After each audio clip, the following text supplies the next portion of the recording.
So guys, I know na na-enjoy niyo yung video ko previously on international test on ano ba yung pinakamaganda gamitin na debit card for an e-wallet or digital bank. Now, ang gagawin natin kasi requested nyo, paano naman Jax pag withdrawal? I got you guys. So itatest natin yung mga cards na to.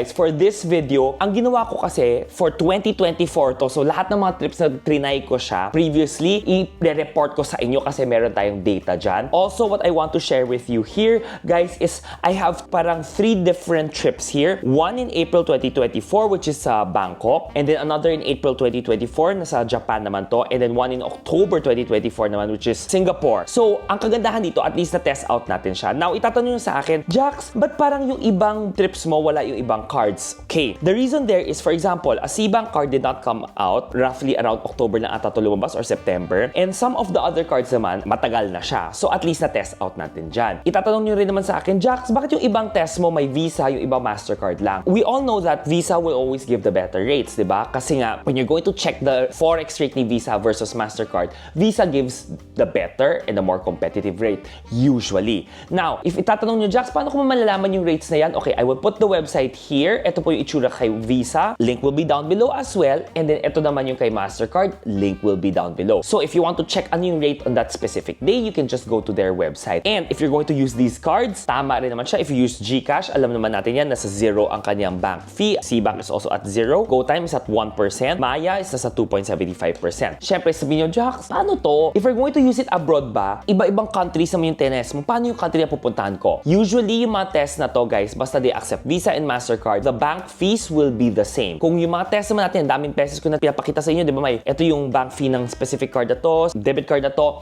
it will be the same kung saan country ka pumunta. With withdrawal, ang kakaiba lang naman dito is throughout the video, you will hear me na magkakaroon ng mga access fees, di ba? Meaning yon is parang may added fee on top if you want to use that ATM or if you want to use that ATM machine to withdraw. That is charged usually by the owner of that ATM or the bank doon sa country na gagamitin mo pang withdraw. Hindi po siya china-charge ng mga debit cards, digital banks, or e-wallets ng Pilipinas. Unless merong withdrawal fee ang debit card or e-wallet na yan, those will be added on top. Sabi nyo, Jax, nahilo na ako sa sinasabi mo. Don't worry guys, I got you.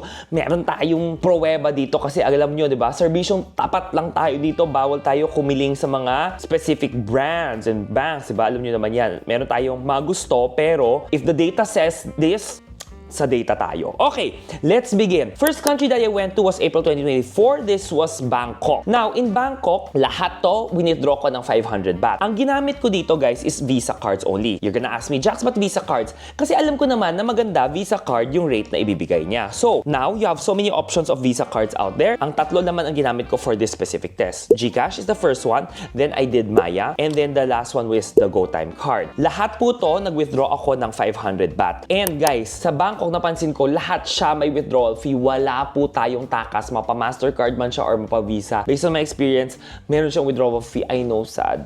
Ang mahal ng withdrawal fee. Yes, nalugi ako ng how much? 1,000 peso. Pero guys, ginawa ko siya because I love you guys. So, it's okay. Sometimes we have to sacrifice a little for truth. Oh, di ba? Ganun tayo. Okay, let's start with GCash. The first one is the GCash Visa card. So, alam naman natin siya. Nag-withdraw ko ng 500 baht. Now, if nakita mo dito, meron siyang access fee na 220 baht. 220 baht na yan, kahit ano gamitin ko ang card, meron siyang 220 baht. Yung 220 baht na yan, basta mag-withdraw ako sa ATM na yan, i-charge ako niyan. Hindi po GCash ang nag-charge nun. Because we all know that GCash doesn't really charge the withdrawal fee. That's why sabi nga natin, we use this one, di ba? Ang total na chinarge sa akin for that 500 baht is 720 because 500 baht plus the 220 access fee, ang chinarge sa akin in Philippine pesos, kinaltas sa GCash ko is 1,123.11. The forex in that day, rounded off, is 1.56, di ba? Meaning 1 baht equivalent to 1.56 Philippine pesos. Ang forex, if ginamit natin, di ba, the 1,123 divided by 720 is at 1.56 0 as well. Meaning yan, the difference is at 0. GCash did not charge on top, kahit anong withdrawal niya, na fees yan on top, wala. The access fee was charged by the ATM na ginamit ko to withdraw that 500 baht. Kung 1,123.11 pesos for that 500 baht. Sabihin nyo, Jax, medyo mataas sa 220 pesos yung kanyang access fee. Ang tip ko dyan, dapat nag-withdraw ako na mas malaki. Or, if may access fee ang isang ATM, withdraw bigger. Huwag ka mag-multiple withdrawal. Hindi ngayon, withdraw ka ng withdraw. Because kailangan mo, mag-withdraw ka ng one time. Kasi yung access fee na yan, it will spread out if mas malaki yung withdraw mo. Some tactics rin naman dyan, guys. What if kaibigan mo, sabay-sabay kayo nagpa-withdraw, ikaw yung mag-isa nag-withdraw, edi at least nag-spread yung cost na yan. Some pro tip. Hey, now, the Maya naman, again, 500 baht ang aking withdraw, 220 ang kanya access fee. Ang charge sa akin ni Maya is at 1,154. So if we're going to look at that, 1.56 ang Visa rate that day, 1.603 ang charge sa akin ni Maya, which is a 2.75% difference. If you watch my previous video, si Maya, kung mapa-Mastercard yan or Visa, they charge a 2.75% foreign transaction fee. Basta hindi siya in Philippine peso, it will charge you that 2.75% on top of the Philippine peso rate or that forex rate that day. But the thing here is, Maya, on the other hand, also charges a withdrawal fee, which is at 200 pesos. Kaya, ang total na nakaltas sa akin is 1,354 pesos. So imagine that ha, compared to my GCash, if ginamit ko yung GCash na yan, the Maya, the difference sa akin dito is already at 231 pesos ang difference niyan. Because may 200 pesos na withdrawal fee nga si Maya and meron pa siyang 2.75% foreign transaction fee na difference. So pag nakita pa lang natin yan, alam na natin, medyo alam na natin sino panalo, di ba? Now, GoTyme on the other hand, because nung time na yan, meron na rin tayong GoTyme card, 500 yen ang ginamit ko, 220 baht rin naman ang kanyang access fee. Ang charge sa akin ni GoTyme is at 1,134.35. Ang Visa Forex dati is at 1.56. Ang charge or ang Forex ni GoTyme is at 1.575, which is a 1% difference. If you watch my previous video, the same. If you use GoTyme internationally, it will charge a 1% foreign transaction fee if it is used abroad or internationally. But ang kagandahan kay GoTyme, wala siyang withdrawal fee that GoTyme charges. It's basically just the access fee. So, in that test ko in Bangkok, alam niyo naman guys, di ba? Maya versus the GoTyme versus the GCash. Alam naman natin, sino nanalo? GCash won. Second, si GoTyme, and then followed by Maya. Medyo mataas talaga to. 2.75% usually, mas mataas pa yan sa credit card. So, these two. Okay. Next, that specific time naman, ang ginawa ko rin naman is, dumiretso ko, di ba? Nag-trip ako. Dumiretso ko naman sa Japan. Maganda rin ang Japan. I love the Japan test case rin. Because I've been to Japan so many times. What I've noticed here is, if you use a MasterCard na debit card to withdraw, sa Japan, wala siyang access fee. But, if you use a Visa, meron siyang access fee or transaction fee na charge ng ATM na yon. Okay, so, we have the test cases here. Ang ginawa ko naman dyan is, eto siya, para masaya. It will now be the GCash Mastercard, GCash Visa, and then Maya Mastercard. Kasi nga, di ba, alam ko, dati nag-try ko na siya. Mastercard sa Japan, wala siyang access fee, wala siyang ATM transaction fee that the bank charges in that country. Okay, so here's the test. First things first, if we're going to look at the GCash Mastercard, 1,000 yen ang aking withdraw. Wala siyang access fee sa Japan. That 1,000 yen ko, charge sa akin using my GCash Mastercard is at 375.58, diba? Visa and Mastercard Forex that day is at 0.376. The bank or the GCash Bank Forex na charge sa akin is also at 0.376. Difference? 0. Meaning, walang ATM transaction fee, wala rin siyang withdrawal fee na charge sa akin. 375.58 is the best rate. On the other hand, syempre, si Visa. Si Visa, 10,000 yen ang withdraw ko. Jax, bakit 10,000 yen? Ba't hindi 1,000 yen? Napansin ko rin, in Japan, pag ginamit mo ang Visa card, ang minimum niya is 10,000 yen. Hindi pwedeng bumaba. It's okay. Makukompute man natin siya mamaya. But, if you notice here, meron siyang 110 na access fee. Diba? Meron siyang 1% na access fee. 10,110 yen is at 3,786.57. Visa Forex that day is at 0.375. Ang Bank Forex na charge sa akin ni GCash is also at 0.375. Meaning, the same naman, walang charge sa akin si GCash, but meron akong 110 yen na nawala sa akin because chinarge yan sa akin ng ATM sa Japan. Now, I also have proof here which I love to share with you guys. This is a different time na pero almost the same naman ang theory na to. If you're going to look at it here, guys, diba, 10,000 yen to and makita nyo dito, MasterCard kasi ginamit ko here. Diba, ATM transaction fee, 0. And then 10,000 din siya. But if you're going to look at the Visa naman, ginamit ko yan, Visa debit, di ba? 10,000, meron siyang 110. Ang total na amount na dinadak sa akin is at 10,110. So yun yung sinabi kong difference ng Visa and MasterCard when you are in Japan. Sabihin nyo, Jax, makukuha ko pa ba ang GCash Visa card? Sad to say, the GCash Visa card, the GCash MasterCard, I mean, wala na po siya. Hindi na po natin pwedeng makuha yung GCash MasterCard. But if you have your GCash MasterCard, it still works. Ang nakukuha na lang natin right now will be the GCash Visa card. Meron naman akong Maya MasterCard. Sabihin nyo, Jax, meron ka rin parang Maya MasterCard? Yes, meron akong Maya MasterCard. Nandito, oh. Mahal ko kayo. Tinest ko rin yan. Si Maya MasterCard, 1,000 yen. Kasi nga, minimum ni MasterCard is at 1,000. So that 1,000 yen, charge sa akin, is 385.91. MasterCard Forex that time was 0.376. And then, ang Bank Forex naman ni Maya, charge sa akin is 0.386, which is a 2.75% difference, which is the same. Mapamaya MasterCard ka or mapamaya Visa ka, it will charge a 2.75%. Withdraw or tap to pay, when you use it internationally, meron siyang 2.75 na difference. Guys, kung ganun lang yan, mag-credit card ka na lang. Kasi at least that you earn points pa. But, kay Maya, ang difference dito, Maya charges withdrawal fee na 200 Philippine pesos. So that 1,000 yen ko, ang total na kinalta sa Maya ko is 585.91 pesos. Diba guys? Nakita nyo, yung nalugi ako technically ng magkano? 200 pesos kaagad because nag-withdraw ako nun. If you use these cards, diba? Wala naman ako sinasabi na huwag mong gamitin yung Maya mo. It depends on you. If you really want to use it, you want to earn those missions, by all means, go. Again, this video is to educate you guys lang naman, diba? You have your own free will. Gamitin natin to. Sabi nga yan ni Zinaida Seva. Okay. So, if ever nakikita natin na may withdrawal fee, dapat ang gagawin mo dito, withdraw larger amount. Because at least the withdrawal fee will be divided across that amount. Kung let's just say nag-withdraw ako ng 100,000 yen, let's just say in theory, di ba? Or 50,000 yen. At least, medyo mas bumaba yung 200 pesos na yun. Nag-spread siya across per yen. Rather than ito, ang liit ng yen na withdraw ko, parang mas mahal pa yung withdrawal fee ko kaysa doon sa yen na nakuha ko. So, when you're in Japan, ito yung na-notice ko, MasterCard will definitely win versus Visa. Kasi nga wala siyang withdrawal or ATM access or ATM transaction fee charged by the bank there. Okay. So, yun yung MasterCard, di ba? Pero pag wala naman Visa, it charge roughly 1%. It's not that big, di ba? Pwede na compared to others. Pero, yun lang. If you have the MasterCard, the GCash, that's the perfect card that you should bring. And then, of course, last but not the least, ang test naman natin here was in Singapore. This happened around October 18, 2024. Now, dahil alam na nga natin yung mga rates na yan, alam ko na yung mga experiences ko na yan, and I already had that data point, ang head-to-head ko naman will be the Visa, GCash Visa card, and then the Cbank na MasterCard because Cbank MasterCard just came out during that time.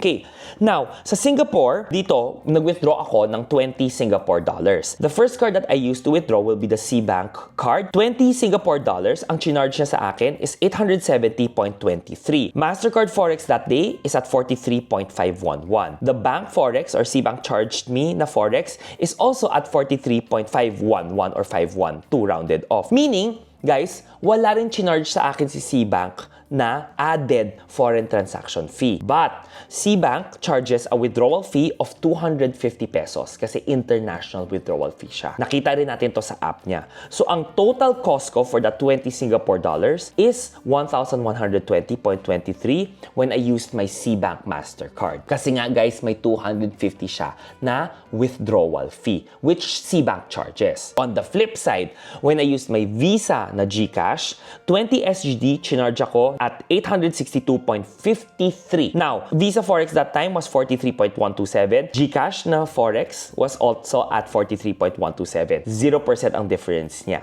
Total cost ko, 862.53 because wala siyang withdrawal fee. Ito yung sinasabi ko na pag walang withdrawal fee, meaning the bank does not charge withdrawal fee, panalong-panalo tayo because the rate is really good. And even if we compare it to, let's say, mga money changer, maganda talaga ang rates na binibigay ng GCash Visa or GCash Mastercard, even Cbank whenever you tap to pay internationally. Meaning nung kasi it's almost the best rate. Pag tinatanong niyo ako, maganda ba magpa-money exchange lang tayo? Sinasabi ko, it really depends. Ako personally, in a lot of my trips, 99% of the time, hindi na ako nagdadala ng cash, hindi ako money changer because I have my cards that I can just use to withdraw money. Syempre, marami akong mga cards na dinadala because every time I go to a new country, tinetest ko rin kung sino yung walang ATM access fee. Top of mind, just to share with you guys, mga napansin ko na merong mga minimal na ATM access fee when I went to Korea, meron talaga yon. Bangkok is also one. On the flip side, si Taiwan, wala. Singapore, wala. Hong Kong, wala. Japan, Mastercard, wala. And then, ano pa ba? Vietnam, napansin ko meron siya. Minimal, meron ako napansin. Konti siya. Malaysia, wala. Diba? Those are some of the countries that I remember top of mind na ginamit ko. And a lot of those mga test, specific countries, I have it on my TikTok channel, diba? Or my TikTok account. So makikita nyo rin naman talaga siya doon. So guys, to sum it all up, diba? Baka kasi sabihin nyo, Jackson, dami nyung test, ano ba talaga siya? So number one, what I wanna say is it really depends on the country. For example, like what I said, diba? Sa Japan, Mastercard ang panalo natin dyan. And when you're going to go to Japan, definitely the one of the best cards to have will be the GCash na Mastercard because 0 nga siya. But a close second will be the GCash Visa card because 1% is not that bad, diba? Okay, and wala naman siyang added fee. GoTime, wala siyang withdrawal fee, but it has a 1% on top na foreign transaction fee that GoTime charges. So it's really a close second to your GCash. Now, when it comes naman to other countries, di ba? Ano ba yung maganda? A lot of my tests, alam nyo naman, GCash Visa, one of my best friend because lahat ng nakikita natin dito, 0 talaga, wala siyang fees on top, and it doesn't charge withdrawal fee. If ever, it only charges the ATM access fee, which is charged by the bank internationally. Hindi talaga siya nagcha-charge niyan. Cbank na rates, maganda talaga siya, but the 250 withdrawal fee, yun yung medyo masakit rin talaga siya eh. Maya, on the other hand naman, dito naman ang challenge ko dito is ang taas ng foreign transaction fee niya. Meron pa siyang withdrawal fee, so talagang medyo it's not really a good, let's say, card for you to use internationally kasi malaki yung difference natin. Yes, you can put your savings there, mataas yung mga interest na binibigay niya when you complete the missions, pero when you use it internationally, medyo ano tayo dyan, medyo napapamahal tayo doon. Okay, next, ano pa yung mga reminders ko? I personally would always recommend you guys to always have a backup as well. Now, ano ba yung mga magaganda na I usually want you to bring? Definitely, if you have the GCash, don't leave home without it kasi maganda talaga yan. Next, ang pwede natin gawin will be the Cbank one. Sa Cbank kasi at least international purchases, magandang rate mo, meron pa siyang rebate. And then, a good backup will definitely be your GoTime. So for me, if you're going to travel abroad, have this and then these are your backups. Yun yung recommended ko. But again, guys, final reminder, these are all datas that I present to you based on my experience, based on the withdrawals that I did. And then depending on the country that you go and that I went to as well. Wala akong pinudge na data, wala akong dinaya dito based on Mastercard, Visa ang rates nun. And of course, kung ano yung kinaltas ko rin sa wallet. Also, what I want to share is use your own decision or decide kung ano man gusto mo gamitin. I'm not here to sway you to use one or the other, but I want you to maximize your Philippine peso, diba? Every peso, kaya ako nga ginagawa to. And to be able to maximize your money, dun tayo sa 0, walang foreign transaction fee charge at saka walang withdrawal fee na charge. At the end of the day, if gusto mo naman, ayaw mo gamitin yung certain digital bank na to, e-wallet na to, then don't. Use the e-wallet that you want. Kung sinasabi mo, this is the best talaga, go. Diba? What's best for you might not be best for me. What's best for me might not be best for you. Just use what you please. I'm here to educate. I'm here to present every data to you guys in a silver platter para maging masaya kayo. Because alam nyo naman, every peso counts and these do add up. The more you purchase your items, nag-add up talaga siya. Final reminder, paano kung may withdrawal fee at saka may ATM access fee ang cards na ginagamit mo? My recommendation there, like what I said previously rin, mag-withdraw ka ng mas malaking amount. Meaning, for example, 5 kayong magkakaibigan, 4 kayong magkakaibigan, why not ikaw na lang isa mag-withdraw? I-divide nyo ng malinis yung ATM fee and access fee. Rather than, lahat kayo nag-withdraw isa-isa, tas lahat kayo na-charge ng ATM access fee at saka withdrawal fee. 'Diba? At least, na-spread nyo yung cost of that ATM withdrawal fee or that ATM access fee and that withdrawal fee that the bank might charge you. Some reminders yun as well. Usually, 20,000 pesos yung maximum per withdrawal. In a day, it depends on the card or the digital bank that you have. Paminsan, nasa 50,000 pesos yan. Some can go as high as 100,000 pesos. So, it depends on what you are using. And last but not the least, to activate it, please make sure sa mga settings ng bank mo, some images here rin, naka-enable yung international withdrawal. GCash does not have that menu item. Cbank has it. GoTime also has it. CIMB also, if I'm not mistaken, meron siya toggle na yan. So, it really depends. Tingnan nyo kung saan, kung meron man, double check those settings. And of course, last but not the least, don't forget, enjoy your trip, guys, diba? Yan naman yung pinaka-importante sa akin. And syempre, if you like this video, syempre, share it to your friends, your family, para naman, guys, lahat tayo, maka-maximize ng Philippine peso natin. Lahat tayo masaya sa trip and travel natin because malay mo, yung natipid yung pera sa mga foreign fees na yan, transaction fees, ATM na yan, pangkain na rin natin yan. O diba, sayang. Malay mo nakalibre ka pa ng isang crate meal. O diba, kung sa Japan ka, malay mo nakalibre ka because of that fee ng isang katsudon. Sarap o. Or kahit hindi katsudon, sabihin natin, isang drink at isang meal sa Lawson, 7-Eleven, or even sa Family Mart. So guys, that's the video. I hope this is helpful and as always, don't forget, share it. Yun yung gusto natin, yung taga-share natin dyan. Yun lang. Bye guys. Oh yeah, guys, before I forget, final tip here. Don't forget, always click defer conversion. Do not get the conversion ng ATM machine. Because here are some samples na pang talaga ang rate na binibigay. Kasi usually sa markup niya is 3, 4, 5%. Which defeats the purpose of having a no foreign transaction charge on top of the GCash, Cbank, mga rates na yon. Kaya always select defer conversion or kung basta kung nasaan kang country, always select the local currency. Don't let it convert to Philippine peso. Yun lang.